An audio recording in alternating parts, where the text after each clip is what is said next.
اور آپ کو کوئی ارننگ کے کوئی ذرائع نہیں ہے تو پھر آپ کو بڑے سٹی کی طرف موو کرنا پڑتا ہے، آپ کی ایجوکیشن ڈسٹرب ہوتی ہے۔ تو بھیا اگر آپ آ رہے ہیں اسکالرشپ پر تو پھر دیکھیں یہ رینکنگ شینکنگ وغیرہ، اگر آپ آ رہے ہیں سیلف پہ تو آپ دیکھیں کس سٹی میں آ رہے ہیں، ہمیشہ بڑی سٹی کو پریفرنس دیں تاکہ آپ کو ٹینشن نہ ہو کہ آپ اپنے خرچ کہاں سے پورے کریں گے۔ ایک اور چیز تھی، تھوڑا سا مجھے کمپلیکس تھا کہ میں ایک ڈیولپڈ کنٹری میں جا رہا ہوں، ایک بڑا ملک ہے، بڑے ذہین لوگ ہوں گے، میں جن اسٹوڈنٹس کے ساتھ پڑھوں گا وہ بریلینٹ ہوں گے، اور مجھے ایک کمپلیکس تھا کہ یار کہیں میں میچ نہ ہو پاؤں تو پھر کیا ہوگا۔ تو یہ ایک کمپلیکس تھا، لیکن جب یہاں آیا تو دیکھا ایسا کچھ بھی نہیں ہے۔ نو ڈاؤٹ ریسرچر اور سپروائزر لیول کے لوگ جو ہیں وہ باقی آگے ہیں، وہ بریلینٹ ہیں کیونکہ ریسرچ اچھی ہو رہی ہے۔ لیکن جو اگر آپ بیچلر اور ماسٹرز کا اسٹوڈنٹ کے ساتھ اپنے آپ کو یہ سوچ رہے ہیں کہ ہم کمپلیکس کا شکار ہوں گے، وہ ہم سے زیادہ بریلینٹ ہے، تو ایسا کچھ بھی نہیں ہے۔ سارے ایک جیسے ہیں بھیا، سارے ایک جیسے ہیں، کوئی ٹینشن لینے کی ضرورت نہیں ہے۔ وہی ڈیفینیشنز ہیں، وہی اسی طرح کا کورس ورک ہے جس طرح ہم نے وہاں پڑھا تھا، اسی طرح کا یہاں پڑھ رہے ہیں، تو پریشان ہونے کی کوئی ضرورت نہیں ہے۔ اچھا یہ سوال یہ بھی ایک صاحب نے بڑا میرے ذہن میں ڈال دیا کہ بھائی بڑا ریسزم ہے اور دوسرے مذاہب کے لیے، مطلب مسلمانوں کے لیے یا اور مذہب کے لیے بڑا خطرناک ملک ہے یہ۔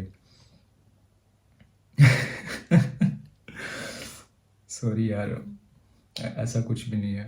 مطلب ریسزم کیا ہے؟ ریسزم ہے ڈسکرمنیشن کسی بھی پوائنٹ، کلر کی وجہ سے، مے بی ریلیجن کی وجہ سے یا کسی اور وجہ سے۔ تو بھائی سب سے بڑے ریسسٹ ہم لوگ ہیں، میں یہ مانتا ہوں۔ مجھے یاد ہے کہ وہاں ایک میری سٹی میں ایک بندہ کالا پیدا ہو گیا، کالا تھا یار، کیا اس کو کالا کہہ کے کالا کالا کالا کالا، اس بندے نے اپنا نام ہی اس کا اصلی نام کیا ہے مجھے نہیں پتا، وہ سارے اب اس کو کالا کہتے ہیں، وہ بھی کہتا ہے آئی ایم کالا، میں کالا ہوں۔ مطلب اتنے ہم ریسسٹ ہیں کہ ایک بندے کی شناخت ہی ختم کر دیتے ہیں اس کو، اتنے ہم زیادہ میں ریسسٹ ہیں۔ اب میں اگر اپنی مثال لے لوں، پتہ نہیں ریسزم میں آتا ہے نہیں آتا، لیکن ہوٹنگ میں آ جاتا ہے، تھوڑا سا ملتا جلتا ہے۔ میں ارلی 20s میں میرے بال گر گئے، ابھی میں یونیورسٹی میں پڑھ رہا تھا۔ آپ ذرا امیجن کریں، ذرا سوچیں، آپ کلاس روم میں بیٹھے ہوں اور گرلز بھی وہیں پر بیٹھی ہوں، آپ کا کرش بھی وہیں پہ ہو، اور آپ کے دوست پیچھے سے بیٹھ کے آواز دیتے ہیں، اوئے ٹکلے، اوئے گونے، اوئے گنجے۔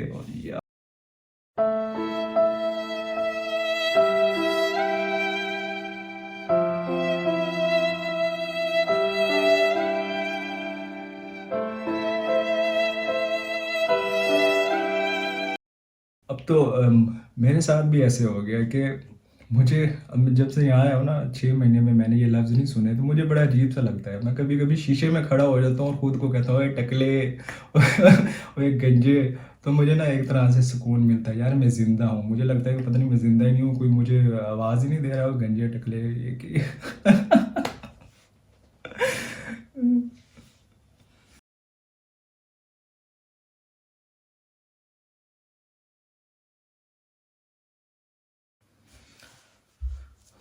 اچھا جی، ریلیجن کی بات کر لیں کہ ایز اے مسلم یا آپ کا کوئی اور ریلیجن ہے تو آپ کو ڈرنے کی ضرورت ہے یا نہیں۔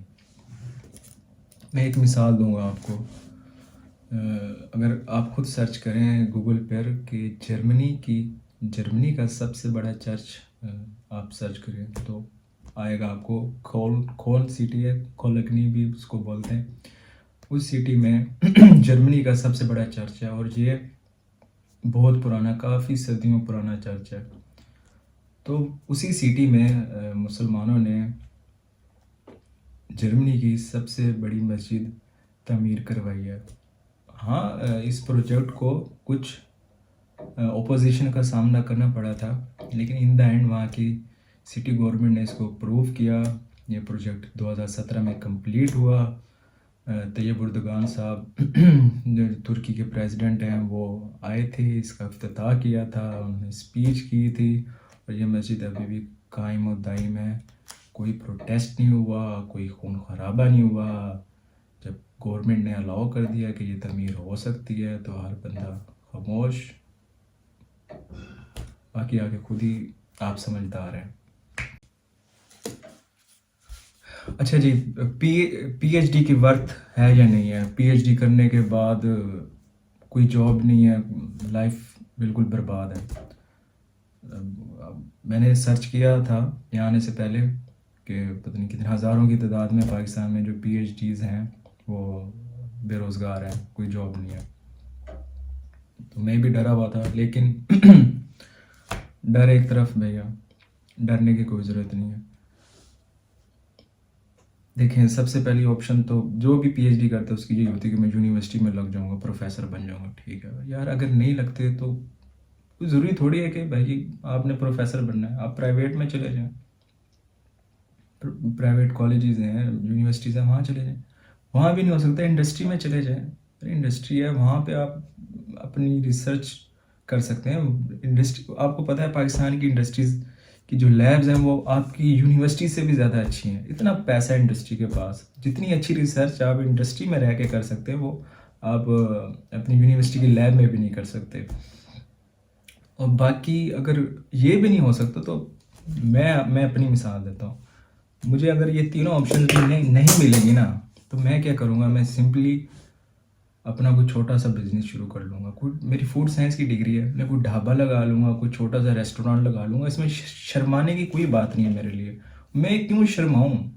شرمائے تو وہ لوگ جنہوں نے مجھے سلیکٹ کیا، جنہوں نے مجھے شارٹ لسٹ کیا، جنہوں نے مجھے باہر بھیجا، میں نے ایچ ای سی کا ٹیسٹ کلیئر کیا ہے، میں نے ڈاٹ کا انٹرویو کلیئر کیا ہے، میں نے پی ایچ ڈی میں ایڈمیشن لیا ہے، سپروائزر سے ایکسیپٹنس لیٹر لیے، اس سارے پروسیجر سے گزرنے کے بعد کیا میں اس قابل نہیں ہوں کہ میں اپنے کنٹری کو سرو کر سکوں؟ تو یہ میرے لیے شرم کی بات نہیں ہوگی، ان سب کے لیے شرم کی بات ہوگی جنہوں نے مجھے اس پروسیجر سے گزارا ہے۔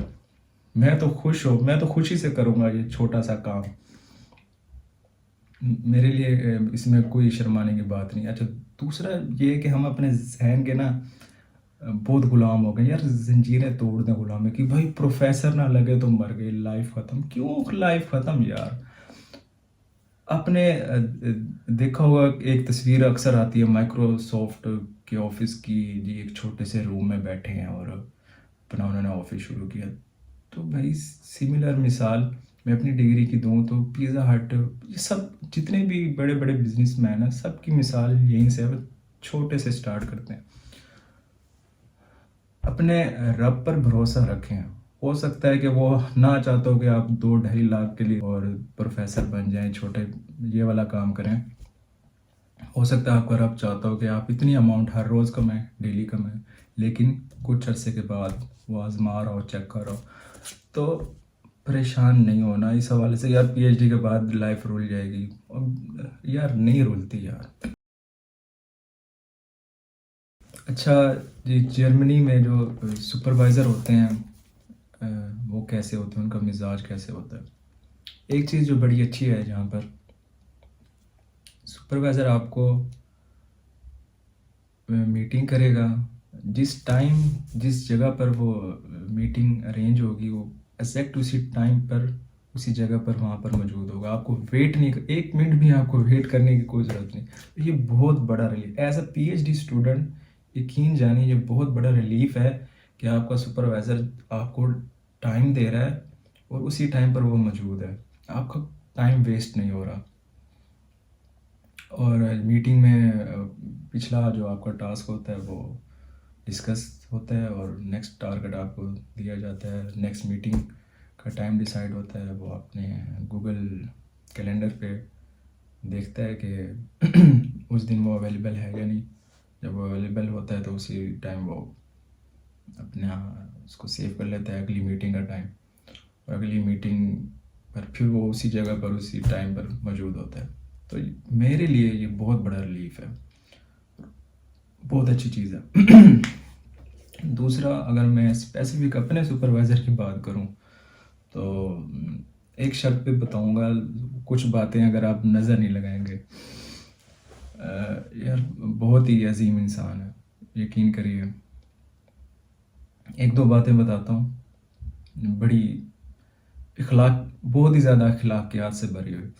جب بھی میں ان کے آفس میں گیا ہوں نا، جب بھی، تو جتنے جتنے بھی مصروف ہوں، کبھی بھی ایسا نہیں ہوا انہوں نے مجھے کہا کہ 1 منٹ رکو یا تھوڑی دیر بعد آنا. میں گیا ہوں آفس میں، انٹر ہوا، نوک کے انٹر ہوا، انہوں نے اپنا کی بورڈ سب کچھ چھوڑ دیا اور میری طرف متوجہ ہو گئے. جی کیسے، پہلے گریٹنگس اور اس کے بعد جی کیا کام ہے. تو میں کہتا ہوں سر یہ، بلکہ سر والا تو حساب نہیں ہے، کہتے ہیں بھائی یہ منافقت نہ کرو ہم سے، یا تو ہمارا نام لو یا ہمارا ڈیزگنیشن لو. تو اس سر والی بات نہیں ہے. تو جب بھی اگر میں انہیں کہتا ہوں کہ مجھے کوئی فیور چاہیے، تو کہتے ہیں بھائی یہ بھی نہ کہو کہ فیور چاہیے، بس بتاؤ کہ کرنا کیا ہے. اور ایک اور آخری بات بتاتا ہوں کہ اگر انہیں کوئی کام ہے نا، تو وہ آپ کو اپنے آفس میں کبھی نہیں بلاتے، وہ خود آتے ہیں آپ کے آفس میں اور آپ سے جو بھی بات ہوتی ہے، جو بھی چیز ہوتی ہے، ڈسکس کرتے ہیں. ایسا کبھی نہیں ہوا کہ کال کر کے بلائیں ادھر آ جاؤ ادھر آ جاؤ، ایسا کچھ نہیں. تو یہ کچھ بڑی اچھی چیزیں مجھے لگی ہیں، اخلاقیات سے بھری ہوئی. آخری جو سوال ہے اور بڑا بڑا اہم سوال ہے، شاید میں نے اس چیز کو ہلکا لے لیا تھا، لیکن یہ بہت ہی بڑی ٹینشن ہے یہاں پر. Language barrier, Deutsch language, German language. جب بھی اکثر میرے اپنے کنٹری میں بھی، ہر کنٹری میں یار جہاں بھی آپ جاتے ہیں 2 سے 3 لینگویجز میں سائن بورڈ ہوتے ہیں. ایون کہ آپ مارکیٹ جائیں وہاں پر بھی انگلش میں بھی لکھا ہوتا ہے اور لوکل لینگویج میں بھی لکھا ہوتا ہے. انگریڈینٹ بھی آپ جب پڑھتے ہیں تو اب پاکستان میں عربی میں بھی لکھا ہوتا ہے، اردو میں بھی لکھا ہوتا ہے، انگلش میں بھی لکھا ہوتا ہے، اتنی زبانوں میں ہر چیز اویلیبل ہوتی ہے. لیکن یہ بہت بڑا مجھے شوق لگا تھا جب میں یہاں پر آیا تھا، جیسے ہی ایئرپورٹ پہ لینڈ کیا اور ہر چیز صرف ایک ہی زبان میں، جرمن زبان. اس کے علاوہ مجھے یہاں کوئی انگلش نظر نہیں آئی. مجھے لگ رہا تھا پتہ نہیں میں کہاں آ گیا ہوں. مجھے لگ رہا تھا جیسے، مجھے تب احساس ہو یار ایک ان پڑھ انسان کی زندگی کیسے ہوتی ہے، جو کچھ پڑھ نہیں سکتا، جو کچھ لکھ نہیں سکتا. میرے ساتھ بالکل وہی ہو رہا تھا. کوئی ای میل آ جائے، میں ہر چیز کے لیے گوگل ٹرانسلیٹر کی مدد لے رہا ہوں، کسی اور لوگوں کی مدد لے رہا ہوں. مجھے اس پوائنٹ کی بہت ٹینشن ہوئی. ایک مسئلہ یہ بھی ہے کہ آپ کی پرسنالٹی پہ بھی میٹر کرتا ہے کہ آپ کیسے ہیں. مطلب میں ہوں، مجھے پسند ہے لوگوں سے بات کرنا، تھوڑا چیٹی قسم کا بندہ ہوں. تو ایسے بندوں کے لیے بھی بڑا مسئلہ ہوتا ہے یار، آپ بات نہ کر سکیں. اگر آپ کو کوئی ہیلپ چاہیے، اتنی بول لیتے ہیں انگلش لوگ کہ آپ کی ہیلپ کر سکیں، ہیلپ کرتے ہیں، لوگ اچھے ہیں. لیکن مطلب آپ کچھ سیکھنا چاہ رہے ہیں، کلچر دیکھنا چاہ رہے ہیں، سیکھنا چاہ رہے ہیں، تو آپ بالکل نہیں کر سکتے اگر آپ کو جرمن لینگویج نہیں آتی. لیکن دوسری طرف اگر آپ آئسولیٹڈ رہنا زیادہ پسند کرتے ہیں، آپ کو پسند نہیں ہے لوگوں سے زیادہ گھلنا ملنا، تو پھر اتنا زیادہ مسئلہ نہیں ہے جب تک آپ اسٹڈی کر رہے ہیں، کیونکہ آپ گوگل ٹرانسلیٹر کی ہیلپ لے سکتے ہیں.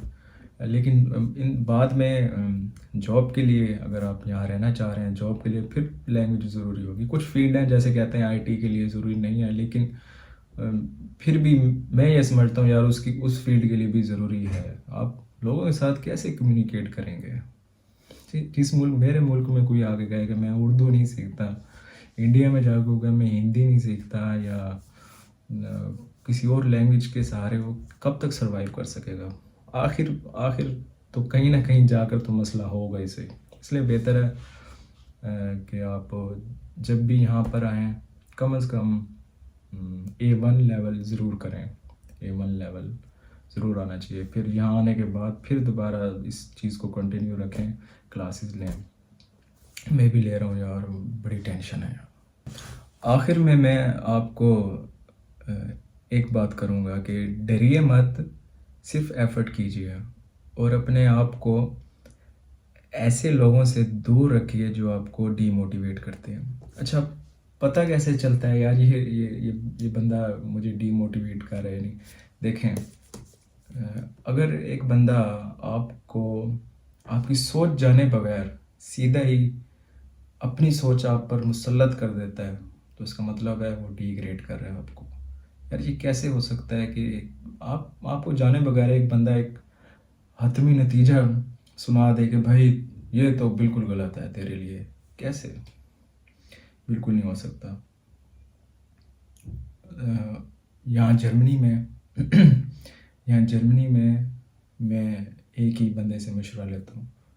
ماجد بھائی ہیں، بڑے گریٹ انسان ہیں. ان کو اگر کچھ پتہ ہوتا ہے تو وہ مجھے کلیئر بتا دیتے ہیں کہ ایسے کر لو. نہیں پتہ ہوتا تو وہ مجھے کہتے ہیں یار مجھے نہیں پتہ. ڈارٹ علومی نہیں ہے، ان کی ماسٹرز ڈارٹ اسکالرشپ پر ہے یہیں جرمنی میں. بڑے گریٹ بندے ہیں.